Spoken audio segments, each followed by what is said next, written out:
पंडित झाबरमल शर्मा स्मृति व्याख्यान आईआईटी दिल्ली के निदेशक प्रोफेसर वी रामगोपाल राव मुख्य वक्ता। वर्चुअल समारोह में दिए जाएंगे पत्रिका समूह के सृजनात्मक पुरस्कार। सफल हुए। पत्रिका के प्रसार को फिर से ऊंचाइयों पर लाने का काम भी टीम वर्क के साथ इसलिए भी तेजी से हुआ क्योंकि बिना किसी लाग लपेट के सीधी और सरल रिपोर्टिंग की अपनी विशेषता पर हम कायम रहे। आज भी जब समूचा देश कोरोना महामारी की तीसरी लहर के खतरे का जीवटता से मुकाबला कर रहा है, पत्रिका एक मीडिया समूह के रूप में अपना दायित्व बखूबी निभा रहा है। हम न केवल महामारी से बचाव के तरीकों की लोगों को जानकारी दे रहे हैं, बल्कि उनमें सकारात्मकता का भाव भी पैदा कर रहे हैं। पत्रिका ने पूरे लॉकडाउन के दौरान और इसके बाद जो अनलॉक के चरण थे, उनमें भी अपनी जिम्मेदारी को बखूबी से निभाया है। पाठकों तक हमने लगातार निष्पक्ष और प्रामाणिक खबरें पहुंचाने का काम किया। खास बात यह भी रही कि कितना भी विवादास्पद प्रकरण क्यों न हो, पत्रिका ने सदैव अपनी शैली और स्तर को बनाए रखा। एक जिम्मेदार मीडिया समूह के रूप में हमारा मकसद हमेशा पाठकों के साथ रहने का रहा है। प्रिंट में पाठकों को और मल्टीमीडिया के क्षेत्र में अपने दर्शकों व श्रोताओं को नवीन सूचनाएं देने का ऐसा प्रयास हम लगातार करते रहे हैं, जिनसे उनके जीवन में आने वाली कठिनाइयां कुछ कम हो। व्यापक जनहित के मुद्दों पर हम सदैव काम करते रहे और यही वजह है कि जब भी जनता से जुड़े मुद्दों को लेकर पत्रिका जनता की आवाज बनी तो हुक्मरानों की नींद उड़ गई। विगत वर्षों में पत्रिका की ओर से चलाए गए समाचार अभियानों की बदौलत जनता को काफी राहत मिली है। पाठक ही सर्वोपरि, ये इस सिद्धांत पर काम करते हुए जन जुड़ाव के ऐसे प्रयासों का सिलसिला हमारा लगातार जारी है। आपको मुझे ये जानकारी देते हुए गर्व होता है कि राजस्थान व मध्य प्रदेश की सरकारों ने जब काला कानून लाकर अभिव्यक्ति पर अंकुश लगाने का प्रयास किया, तो पत्रिका के विरोध के कारण ही सरकारों को पीछे हटने पर मजबूर होना पड़ा और उन कानूनों को वापस लेना पड़ा। मध्य प्रदेश में हमने जमीन का दर्द अभियान चलाया तो वहां की सरकार को सहकारिता कानून में बदलाव करना पड़ा। ऐसे दर्जनों उदाहरण हैं जब सरकारों की नाराजगी की परवाह किए बिना पत्रिका सदैव जनता के साथ खड़ी रही। कई मौकों पर पत्रिका की खबरों पर हाईकोर्ट ने संज्ञान लिया। जयपुर का रामगढ़ बांध हो और या मास्टर प्लान की जो अनदेखी का मामला था, ये सब इसके बड़े बड़े उदाहरण हैं। पत्रिका ने निर्भीकता के साथ साथ अपनी विचारधारा भी स्वतंत्र रखी। अपनी स्थापना के साथ ही पत्रिका ने स्वतंत्र और निर्भीक विचारों की जो साख कायम की, वह आज भी एक मिसाल है। आज के दौर में जब मीडिया हाउस किसी व्यक्ति या नेता या राजनीतिक दल के हाथ में हाथ मिलाकर चलते दिखाई देते हैं, पत्रिका ने अपनी छवि पर कभी आंच नहीं आने दी। 66 वर्ष की अवधि कोई कम नहीं होती। पत्रिका के संस्थापक श्रद्धेय कपूर चंद कुली जी ने पत्रिका के मूल्यों का वो करीब 1 अरब 10 लाख रहे। अभी लगभग 4.5 करोड़ लोग प्रतिमाह पत्रिका की वेबसाइट पर आ रहे हैं। इसी तरह पत्रिका के फेसबुक पेज के फॉलोअर की संख्या भी करीब 2.25 करोड़ तक पहुंच चुकी है। मैं आपको विश्वास दिलाता हूं कि आमजन के मुद्दों को प्रमुखता से उठाने और उनको समाधान तक पहुंचाने के कामकाज को एक सजग मीडिया हाउस के रूप में हम हमेशा इसी तरह तत्परता से करते रहेंगे। एक बार फिर आप सबको इस वर्चुअल कार्यक्रम से जुड़ने के लिए धन्यवाद देता हूं, स्वागत करता हूं। धन्यवाद। बहुत बहुत शुक्रिया सर।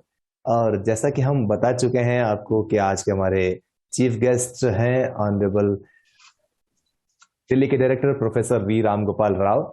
आप हमें भारत को तकनीकी महाशक्ति बनाने और उसमें उच्च शिक्षा की भूमिका के साथ साथ आज अपने बहुमूल्य विचारों से भी समृद्ध करने वाले हैं। कार्यक्रम में अब वक्त है सृजनात्मक साहित्य पुरस्कार समारोह का। और पिछले साल इन्होंने अपनी सिल्वर जुबली मनाई है अवार्ड्स ने, यानी ये लगातार 26वां साल है जब हम राजस्थान पत्रिका में प्रकाशित होने वाली साहित्यिक रचनाओं को पुरस्कृत करने जा रहे हैं। और इसका प्रमाण इस वर्चुअल आयोजन से जुड़े हुए हमारे पहले से पुरस्कृत रचनाकार भी हैं। आप सभी का भी हार्दिक अभिनंदन। मित्रों, ये जानकर आपको प्रसन्नता होगी कि पत्रिका समूह की ओर से दिए जाने वाले साहित्यिक पुरस्कारों की राशि देश के किसी भी मीडिया समूह की ओर से एक रचना को दी जाने वाली पुरस्कार के रूप में राशि से मतलब सबसे बड़ी रकम है। और आज के सृजनात्मक साहित्य पुरस्कार की शुरुआत हम कर रहे हैं कविता श्रेणी में द्वितीय पुरस्कार के साथ, यानी सेकंड प्राइज हम देंगे। और ये पुरस्कार मिल रहा है झाबुआ मध्य प्रदेश की मालिनी गौतम को। स्क्रीन पर आप देख सकते हैं इनकी कविता का स्क्रीनशॉट। पेशे से अंग्रेजी कविता के अलावा गजल और कहानी इनकी अब तक 4 कविता संग्रह प्रकाशित के प्रतिष्ठित भागीश्वरी पुरस्कार गुजरात साहित्य अकादमी पुरस्कार से भी सम्मानित किया जा चुका है। इनकी कविताएं गुजराती, अंग्रेजी, मलयालम, मराठी, उर्दू, नेपाली, पंजाबी, बांग्ला आदि भाषाओं में अनुदित हुई हैं। इनकी पुरस्कार विजेता कविता का शीर्षक है जीवन की कलाइयों पर तितली के रंग। इस कविता में मालिनी दर्शाती हैं जैसे तितली आई और चली गई, प्रेम भी अनायास ही आता है और चला जाता है, लेकिन किसी का भी चले जाना, सदा के लिए चले जाना कब होता है? रंग प्रेम का हो या तितली का, टूट ही जाता है जीवन की कलाइयों पर। और यहाँ आपकी कविता ने अपना रंग छोड़ा है मालिनी जी हमारे पाठकों और जूरी के मन पर। इसलिए अब मैं निवेदन करूंगा हमारे आज के चीफ गेस्ट प्रोफेसर राव से, आप मालिनी जी को ये पुरस्कार वर्चुअली अवार्ड करें।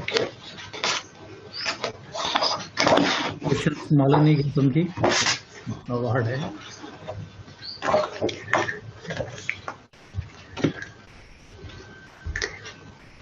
बहुत धन्यवाद सर, आभारी हूँ। अपने आप को सम्मानित और गौरवान्वित महसूस कर रही हूँ आपके हाथों से इस पुरस्कार को प्राप्त करके। मैं समस्त पत्रिका समूह के प्रति, पाठकों के प्रति एवं निर्णायकों के प्रति भी, IIT से IASC है, बहुत बड़े बड़े संस्थान है और बहुत रिसर्च भी हो रहे, लेकिन आगे क्या होना चाहिए, ये और हायर एजुकेशन में क्या क्या बदलाव आना चाहिए।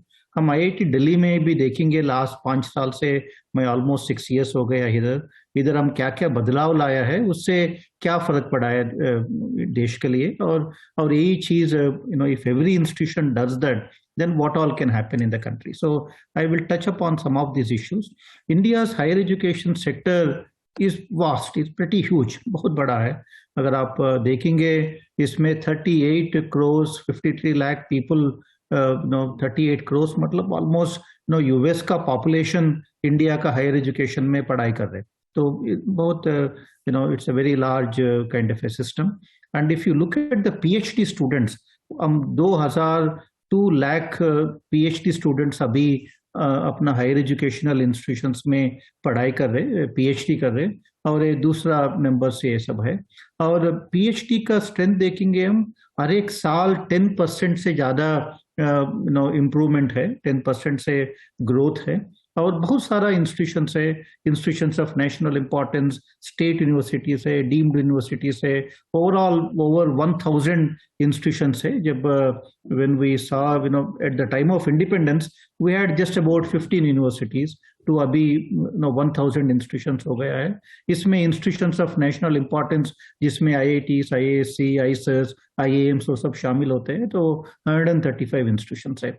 अगर आप मेल फीमेल का जेंडर रेशियो देखेंगे वो भी बहुत हेल्दी है। ऐसा लगता है कि हायर एजुकेशन में कम गर्ल्स है और ज्यादा बॉयज है, वो सही नहीं है। ओवरऑल देखेंगे आप ऑलमोस्ट 50-50 है, 50% मेल है, 50% फीमेल है हायर एजुकेशन में।